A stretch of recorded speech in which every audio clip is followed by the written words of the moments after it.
Sa 8 taong panunungkulan bilang mayor ng Davao at presidente ng Pilipinas na si dating Pangulong Rodrigo Duterte na ngayon ay nakakulong sa International Criminal Court sa The Hague, the Netherlands, may inilabas ang ICC na mga malalaking pangalang may malaking kontribusyon umano sa drug on war ni Duterte. Sino-sino nga ba sila? Umpisa natin yan sa report na ito.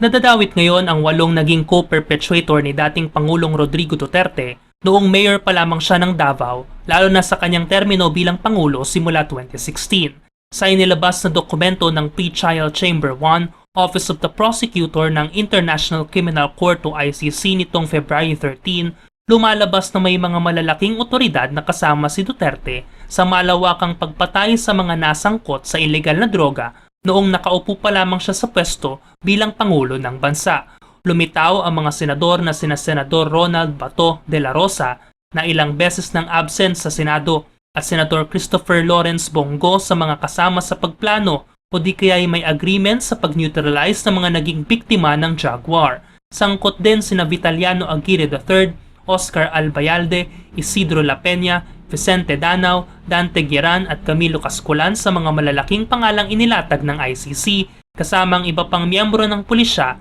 at mga may high-ranking government officials. Kasama nila si Duterte sa ipinataw na 3 counts na nauugnay sa crimes against humanity simula pa noong mayor pa lamang si Duterte ng Davao noong November 1, 2011 hanggang sa maging Pangulo ito noong June 30, 2016. Sa 3 counts ng krimen, siyam ang naitalang insidente noong mayor pa lamang siya ng Davao para sa first count, 5 namang pagpatay sa mga high-value targets noong naging Pangulo na ito sa second count, at 35 incidents naman sa third count sa mga kalat-kalat na operasyon sa mga barangay noon ding Pangulo pa siya ng bansa, na tinatayang 49 na insidente ng mga pagpatay na may kaugnayan sa ilegal na droga ang mga kabilang sa mga naitala sa dokumentong ito ng ICC. Naging daan upang isagawa ang mga pagpatay na ito sa pamamagitan ng Davao Death Squad, pati na ang pagkontrol nila sa mga ahensya ng pulisya, PDEA at iba pang government agencies. Lumalabas din sa investigasyon ng ICC